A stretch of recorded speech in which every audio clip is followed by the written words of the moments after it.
LGBT kini perlahan terus meluas di Indonesia. Para penyuka sesama jenis tidak bisa lagi leluasa melakukan aktivitas menyimpang. Setelah heboh, Taman Kota jadi lokasi praktik mesum kaum pelangi, kini tayangan kartun berbahasa Indonesia ikut dijadikan sarana dalam menyebarkan paham LGBT.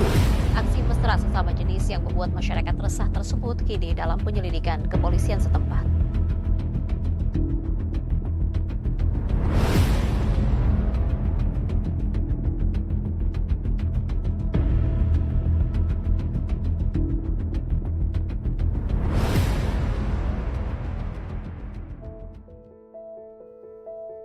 Di tengah kehidupan masyarakat, ada isu yang seringkali diselimuti oleh tabu.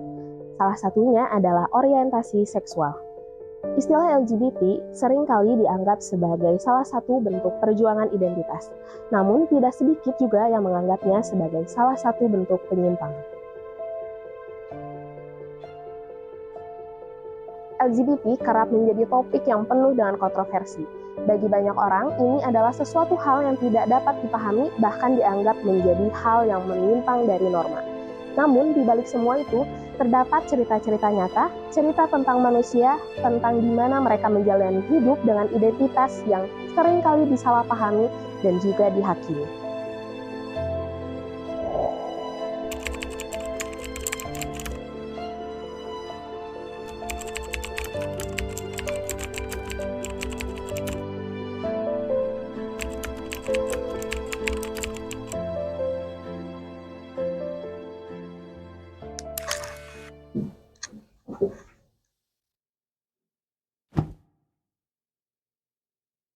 Halo, saya mahasiswi berumur 22 tahun dan saya seorang biseksual. Dimana kalau teman-teman belum tahu, biseksual adalah keadaan di mana seseorang bisa memiliki perasaan ke dua gender sekaligus. Saya melihat keadaan di rumah tuh seperti kebalik gitu. Ibu saya yang lebih bekerja keras, ibu saya yang kerja sampai malam dan sebagainya, sedangkan ayah saya yang sempat nganggur dan sebagainya. Dari yang saya sadari adalah karena figur lelaki di keluarga saya yang kurang bisa saya percaya dan sebagainya. Contohnya saya memiliki figur bapak dan kakak lelaki yang bisa dibilang beta male lah. Itu lebih ke awal mula kenapa saya kurang percaya dengan sosok lelaki. Sebenarnya pas saya berumur sekitar 16 tahun, dimana saya tiba-tiba aja gitu tertarik ke salah satu teman saya. Awalnya tertarik senang aja karena dia pribadi yang lucu, yang fun, yang percaya diri juga. Tertarik, lama-lama tertariknya itu ke rasa ingin ada kepemilikan lah. Dan ketika saya suka atau menaruh perasaan sama orang tuh, justru makin saya kenal orang itu, justru saya makin suka. Makanya ketika saya suka nih sama perempuan ini, saya sadar saya suka tuh lebih ke saya senang berada di dekat dia, saya senang ketika ngobrol sama dia, saya senang dengar kabar dia. Dan kalau saya pribadi melabelkan atau mengidentifikasi diri sendiri sebagai femme masculine, karena saya jujur juga nggak mau sampai mengakui bahwa saya seorang cowok dan sebagainya. Saya pun jujur masih tertarik untuk berpakaian yang feminin. Saya juga masih tertarik untuk makeup, hairstyle, dan dress up dan sebagainya. Jadi sejauh ini saya mengidentifikasikan diri saya sebagai femme masculine. Gitu. Menurut saya dengan orang-orang menerima LGBT itu bukan berarti orang itu open minded gitu. Jadi saya mikirnya LGBT bukan suatu standar untuk orang-orang bisa dianggap sebagai open minded dan atau close minded dan sebagainya. Makanya saya tidak pernah memikirkan sejauh itu sih kalau untuk Indonesia masih tabu soal LGBT gitu. Saya menjadi orang pertama sebagai contoh bahwa LGBT does exist gitu. Dan untungnya lagi adalah ya mereka orang-orang yang bisa menerima. Kadang seneng tapi kadang bingung juga. Senengnya lebih ke kayak kadang mereka suka nanyain pertanyaan-pertanyaan yang orang-orang awam tanyakan gitu, dan saya bisa jawab walaupun sebisa saya, sepengetahuan saya, dan ya cukup memberi, saya senang cukup bisa memberi insight lain gitu untuk orang-orang ini. Begitu stigma buruk terhadap LGBT yang saya terima pastinya ada, apalagi dengan keadaan saya sudah open up being a bisex for about 3 years dan sebagainya. Jadi pasti pernah dan pasti ada, tapi sejauh ini saya tidak pernah membawa keperasaan atau kayak sakit hati dan sebagainya. Enggak kayak oh ya udah, saya balik lagi, ya udah, setiap orang punya pemikiran masing-masing, setiap orang punya pendapat masing-masing. Itu pun hak mereka untuk konfront saya, dan hak saya juga, kontrol saya juga mau membalas konfrontnya atau kayak ya udah saya terima aja gitu. Pernah pas putus pacaran, oh aku juga pengen gitu punya pacar yang bisa diterima masyarakat atau bahkan diterima keluarga. Sempat juga berjanji ke diri sendiri bahwa pokoknya aku nggak mau sama cewek lagi gitu. Saya mengakui bahwa saya part of LGBT, cuman ketika saya memutuskan untuk memulai hubungan dengan perempuan, dari awal saya nggak pernah punya pemikiran sejauh oke, aku akan nikah sama perempuan ini, atau oke, aku akan punya kehidupan yang panjang dengan wanita ini, atau misalkan sampai kepikiran oke kita pindah negara ke yang menghalalkan LGBT dan sebagainya. Nggak pernah. Dari POV saya yang dalam komunitas ini, kita sebenarnya nggak seburuk itu kok teman-teman gitu. Kita sebenarnya nggak sesalah itu kok gitu. Karena jatuhnya kalau misalkan pacaran sesama jenis dan ada konsen, kan berarti bukan salah gitu. Memang salah di masyarakat, cuman kalau ada konsen di dua-duanya, ya salahnya di mana gitu. Kita sama-sama suka, kita sama-sama naksir, kita sama-sama sayang, kita sama-sama menerima dengan sadar oke, kita pacaran gitu. Makanya kalau dengan kata perlu diperbaiki itu kayak berat banget buat saya pribadi. Pesan ke diri saya yang saya sadari, saya terima adalah sebenarnya hubungan sesama jenis itu kurang lebih sama kok sama hubungan normal kalian gitu. Saya nggak pernah, jujur kalau saya pribadi nggak pernah ngelihat partner saya dimana sesama jenis gitu, tapi saya ngelihat kayak saya sayang banget tapi sayang kamu cewek gitu. Tapi saya nggak pernah sama sekali mikir kayak gitu. Masih banyaknya yang mempertanyakan gitu, yang bingung kok bisa ya dia cewek sama cewek, kok bisa ya, dan jawabannya emang bisa, tapi ya udah, itu yang kita rasain aja sih gitu.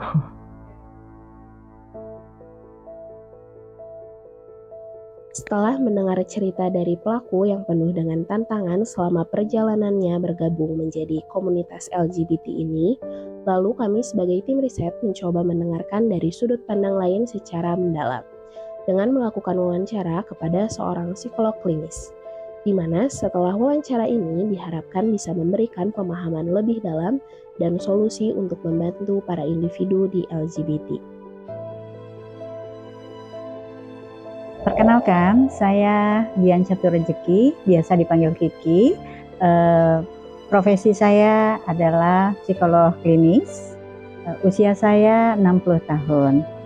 Seperti kita ketahui, LGBT itu ada faktor yang mempengaruhinya ya, bahwa kromosom dari manusia itu ada, kalau laki-laki XY dan kalau perempuan XX.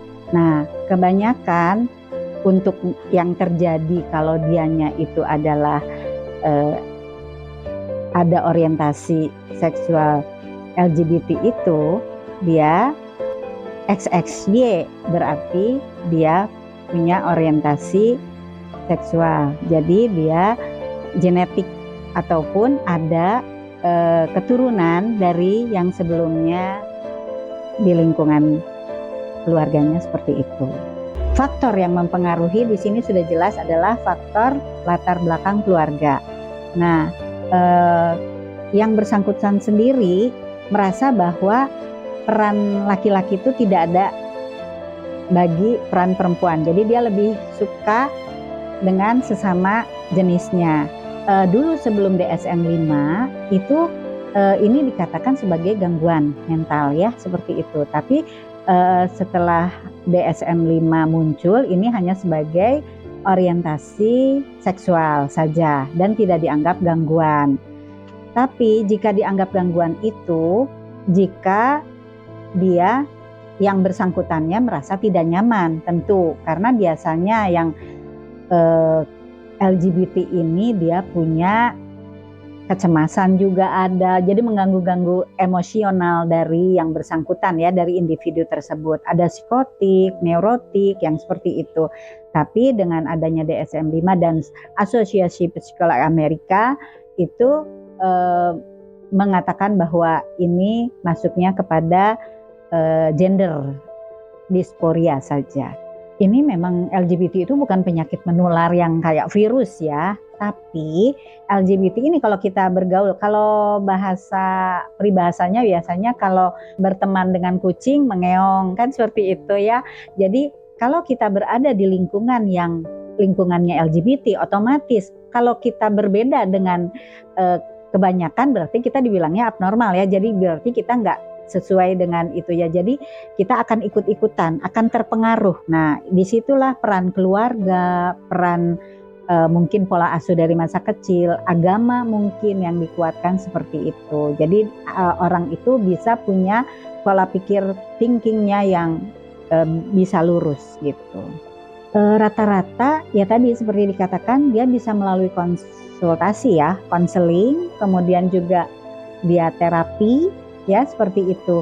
Nah, biasanya di sini harus terapi kognitif karena yang dirubah adalah pola pikirnya. Jika tidak, tentunya hal ini akan menghambat untuk dikatakan penyembuhannya ya, kembali kepada hetero. 4 tahun dibilang lama ya, termasuk lama juga, dibilang sebentar ya mungkin masih sebentar. Tapi kalau dia memiliki keinginan untuk bisa berubah kembali ke arah hetero, dia bisa keluar dari faktor lingkungan keluarga yang memang dia bisa menunjukkan bahwa ternyata laki-laki itu juga punya kekuatan seperti itu. Sebaiknya kalau memang kita terjebak di dalamnya, kita bisa memberikan pola pikir yang positif terhadap mereka, memberikan gambaran apa yang memang sesungguhnya dan apa yang seharusnya. Karena kita hidup itu udah jelas ya, mana yang laki, mana perempuan, gendernya gitu jelas gitu. Nah, itu kita secara perlahan menjelaskan kepada mereka supaya mereka itu memahami dan menerima memang hal demikian itu perlu untuk diluruskan kembali. Dia sendiri harus kuat ya, harus bisa memberikan pikiran-pikiran yang positif yang memang jelas untuk dijalani oleh yang bersangkutan, seperti itu.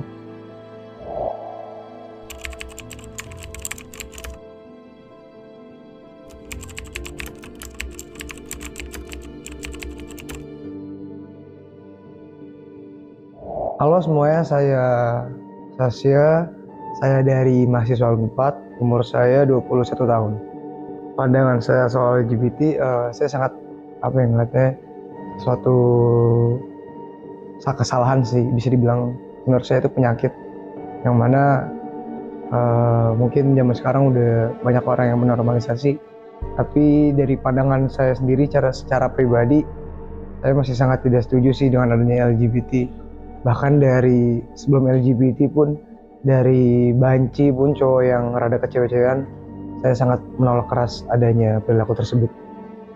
Saya pernah menjadi salah satu korban ringan sih sebenarnya. Tapi menurut saya itu membekas di dalam diri saya. Saya pernah mengalami sesuatu hal yang tidak mengenakan dengan kaum tersebut.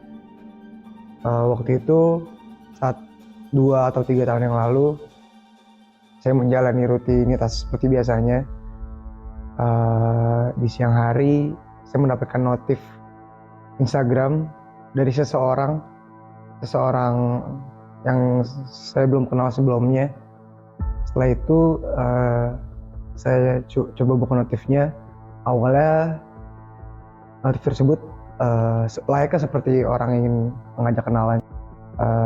Sebelum saya balas, saya lihat dulu profilnya seorang lelaki.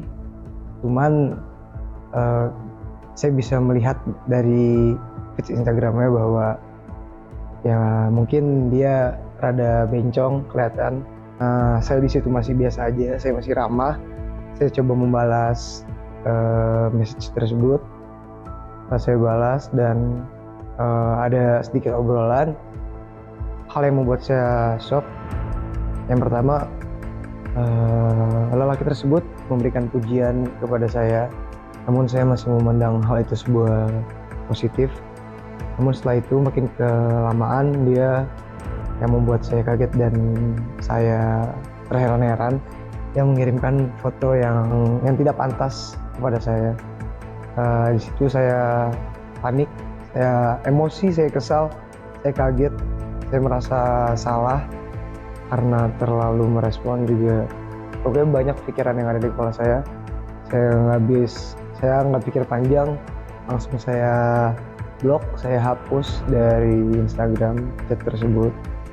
Lalu mulai dari situ saya makin merasa membara-bara, saya kesal, saya dendam dengan kaum seperti itu. Takut pasti ada, karena walaupun saya tahu saya cukup berani ya untuk maksudnya menentang atau melawan kaum seperti itu. Cuman saya seperti yang kalian tahu bahwa media sosial sekarang luas, maksudnya untuk mereach sesuatu itu lebih mudah. Saya takut bahwa hal-hal tersebut bakal terjadi ke depannya, tidak menutup kemungkinan bakal lebih banyak lagi seperti itu. Karena dari pengalaman yang saya dapati atau bahkan dari prinsip hidup saya, bahwa seharusnya laki dan perempuan itu punya kodratnya masing-masing. Jadi di kehidupan saya sehari-hari, saya lebih membatasi seperti itu. Untuk saya atau mungkin untuk orang lain di luar sana yang pernah merasakan hal sama seperti saya lebih membatasi dan lebih tidak terlalu terbuka untuk kaum seperti itu, lebih tahu batasan lah, lebih tepatnya. Harapan saya sebenarnya masyarakat tuh tidak terlalu menormalisasi lah dengan hal tersebut, karena sebenarnya semua itu menurut saya semua itu terlahir dari situ, dari mungkin cowok yang terlalu kecewe-cewean, karena tidak menutup kemungkinan bisa menjadi kaum LGBT. Jadi jangan normalisasi LGBT dan kaum melenceng.